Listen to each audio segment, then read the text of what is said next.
Hello friends, let's start today's the Hindu vocabulary. पहला word है हमारा लैब्रियंथीन। इसका मीनिंग होगा कॉम्प्लिकेटेड एंड इंट्रिकेट, लाइक अ मेज, डिफिकल्ट टू नेविगेट और अंडरस्टैंड। इसका सीधा सा मतलब पहेली होता है, उसी से आप इसका मतलब समझ सकते हैं। पार्ट ऑफ स्पीच में इसको एडजेक्टिव की तरह यूज़ किया जाता है। सिनोनिम इसका होगा कॉन्वोल्यूटेड, इंट्रिकेट, कॉम्प्लेक्स, टॉर्टुअस।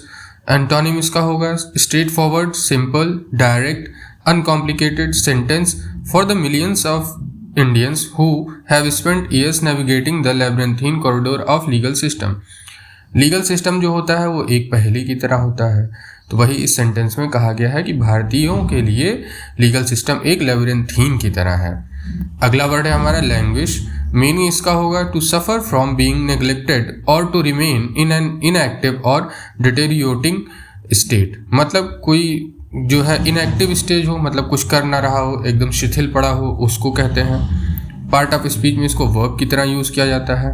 सिनोनिम होगा इसका deteriorate, decline, wither and stagnate. Antonym इसका होगा thrive, flourish, prosper and improve. Sentence होगा for the millions of Indians who have spent years navigating the labyrinthine corridors of legal system, the court house is often a place where hope goes language.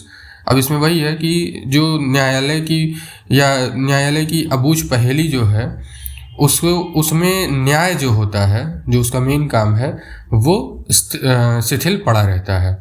अगला word है हमारा स्पेट।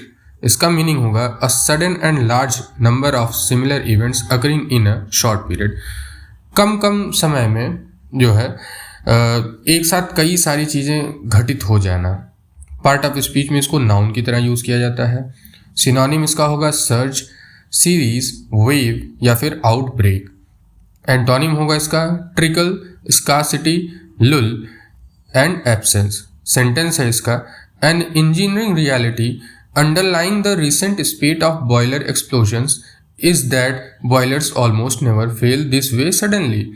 Boiler होता है, factories में लगा हुआ रहता है, वो एक के बाद एक कम समय में फटते चले गए। यही इसमें कहा जा रहा है कि वो ऐसे नहीं फटते हैं। अगला वर्ड है हमारा ट्रांजिएंट। इसका मीनिंग होगा lasting only for a short time, temporary और पासिंग। इसका मतलब है कोई चीज़ बहुत कम समय के लिए एग्जिस्ट कर रही है, कम समय के लिए ठहर रही है। पार्ट ऑफ स्पीच में इसको एडजेक्टिव की तरह यूज़ किया जाता है। सिनोनिम होगा टेम्पररी, फ्लीटिंग, शॉर्ट लिव्ड या फिर मोमेंटरी। एंटोनिम इसका होगा permanent, lasting, enduring and persistent. Sentence है in these unstable operating regimes failures often result due to transient thermal and pressure imbalances. जो कम समय के लिए ये जो रिजल्ट रुकते हैं वो उसका कारण ये है क्योंकि बहुत ही ज़्यादा टेम्परेचर और प्रेशर का इम्बैलेंस हो जाता है। वही बॉयलर से संबंधित ये सेंटेंस है। अगला वर्ड हमारा हजार्डस। इसका मतलब होता है रिस्की और डेंजरस, स्पेशली टू हेल्थ और सेफ्टी। किसी भी मतलब बहुत ही खतरनाक चीज़ हो कोई, हेल्थ या फिर सुरक्षा के दृष्टिकोण से। पार्ट ऑफ स्पीच में इसको एज ए एडजेक्टिव यूज़ किया जाता है। सिनोनिम इसका होगा dangerous, risky, perilous and unsafe. Antonym इसका होगा safe, harmless, secure, benign. Sentence है इसका it is possible that these facilities have long been exposing their workers to hazardous working conditions and the ensuing crisis are not altogether accidental. ये ऐसी संभावना है कि ये सारी जो फैक्ट्रीज हैं, फैसिलिटीज़ हैं, ये अपने वर्कर्स को खतरनाक इन्वायरमेंट के लिए, खतरनाक कंडीशंस के प्रति छोड़ दी हैं। अगला वर्ड हमारा एंसुइंग। इसका मीनिंग होगा फॉलोइंग इमीडिएटली और रिजल्टिंग फ्रॉम समथिंग। मतलब किसी चीज़ को के तुरंत बाद या फिर किसी चीज़ का रिजल्ट। पार्ट ऑफ स्पीच में इसको एडजेक्टिव की तरह यूज़ किया जाता है। सिनोनिम इसका होगा subsequent, resulting, following, consequent.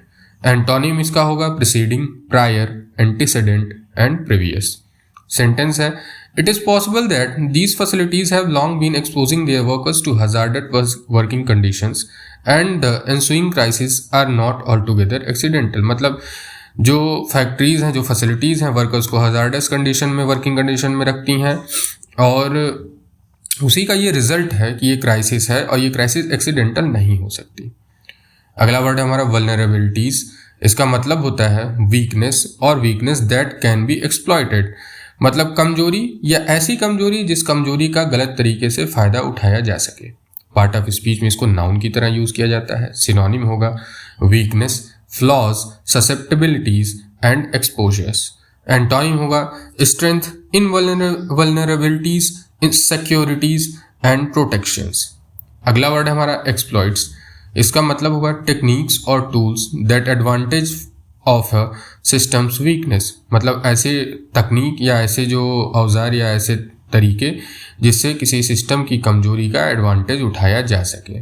Part of speech में इसको नाउन की तरह यूज़ किया जाता है और ये हमेशा प्लूरल फॉर्म में होता है। सिनोनिम होगा hacks, attacks, breaches, vulnerabilities in cyber context. Antonym होगा patches, safeguard, protection and fixes. Sentence है Anthropic's project Glasswing initiative has raised cyber security concerns among most firms which must now contend with AI enabled attackers using so-called zero day exploits।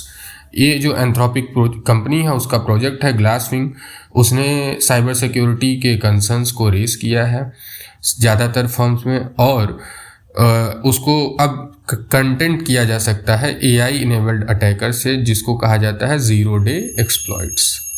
अगला word है हमारा adjournments. इसका meaning होगा temporary suspensions और postponements of proceedings specially in court. किसी भी चीज़ court में टेम्पररी सस्पेंशन लगा दिया जाए या प्रोसीडिंग्स को आगे के लिए बढ़ा दिया जाए, वो होता है एडजर्नमेंट्स। पार्ट ऑफ स्पीच में नाउन की तरह यूज़ किया जाता है, हमेशा प्लूरल फॉर्म में होता है। सिनोनिम होगा इसका postponements, delays, recesses and suspensions. Antonym होगा conclusion, decisions, resolutions, completions. Sentence है while high profile cases capture the headlines the average citizen finds himself trapped in a cycle of adjournments. मतलब इसका ये है कि जो हाई प्रोफाइल केसेस होते हैं वो जल्दी जल्दी आगे बढ़ते हैं, हेडलाइन में रहते हैं, लेकिन जो एवरेज सिटीजन है, नॉर्मल औसत भारतीय है, वो अपने आप को फंसा हुआ पाता है एडजर्नमेंट्स के साइकिल में, डेट पे date. Thank you for watching. Do like, share and subscribe. Radhe Radhe.